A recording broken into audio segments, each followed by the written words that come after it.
নমস্কার, সুভদ্রের রান্নাঘরে আমার সকল দর্শক বন্ধুকে জানাই স্বাগত। আমি শিউলি। আজকে আমি তোমাদের রুই মাছ রান্না করে দেখাবো, দই রুই। হ্যাঁ, তো আমি দই রুইটা কীভাবে বানাচ্ছি সেটা তোমাদের আমি দেখাবো। তো আমি প্রথমে দই নিয়ে নিলাম কিছুটা, আর একটু লবণ দিয়ে দিলাম পরিমাণ মতো। এবার দইটাকে আমি ভালো করে একটু ফেটিয়ে নেব।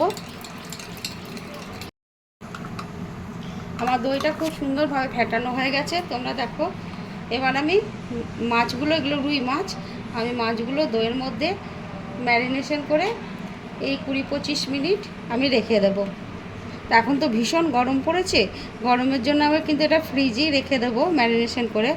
আর এটা খুব হেলদি খাবার, গরম, প্রচণ্ড গরমের জন্য। তো আমি সেই জন্যই এইভাবে আজকে রান্নাটা করব। আমি কড়া বসিয়ে দিয়েছি। এবার আমি সামান্য 1 ফোঁটা ঘি দিচ্ছি, আর তার সাথে আমি একটু তেল দিচ্ছি। গরম বলে ঘিটা খুব সামান্য দিলাম। এবার একটু আমি তেল দিয়ে দিলাম অল্প। ফোড়নে গোটা গরম মশলা দিচ্ছি। ফোড়নে ছোট এলাচ আর 2টো লবঙ্গ, 1 ফোঁটা দারচিনি 1 টুকরো, আর 2টো তেজপাতা। আর ফোড়নটা ভাজা হয়ে গেছে। এবার আমি একটু পেঁয়াজ বাটা দিয়ে দিচ্ছি।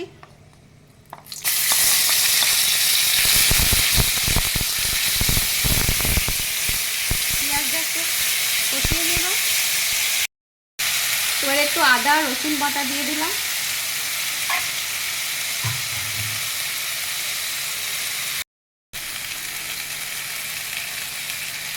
আমি 2টো কাঁচা লঙ্কা দিয়ে দিলাম।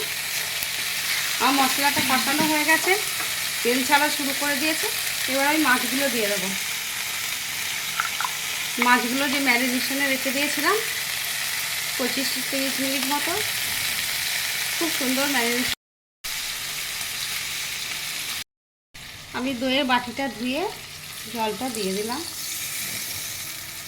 এবার স্লো আছে, ধিমে আছে, আস্তে আস্তে এটা হতে থাকবে। নুন তো মাখিয়ে রেখেছিলাম ম্যারিনেশনে। এবার আমি চাপা দিয়ে দিচ্ছি। আমি এবার একটু স্বাদ মতো চিনি দিয়ে দিচ্ছি। চিনিটা দিয়ে দিই তখন। আর এবার মাছগুলো একটু করে উল্টে দিচ্ছি। আর কিছুক্ষণ হবে, তারপর আমি আবার চাপা দিয়ে দেবো একটু।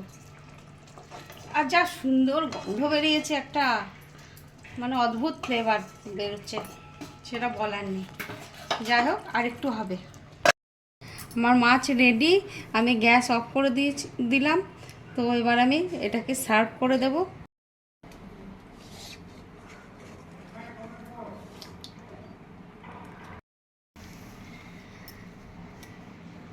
রেডি এবং সার্ভ করে দিয়েছি আমার রুই দই বা দই রুই।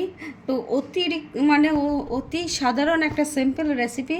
এই গরমে তোমরা এটা অবশ্যই বানাবে এবং বানিয়ে খেয়ে দেখবে। অসাধারণ খেতে হয়, মানে বলে বোঝাতে পারবো না, এত সুন্দর। এবং খুব তেল ঝাল মশলা প্রচণ্ড কম, অথচ খুব সুস্বাদু খাবার। তোমাদেরকে সকলকে অনেক ধন্যবাদ। নমস্কার। তোমরা সবাই ভালো থাকবে, গরমে সুস্থ থাকবে।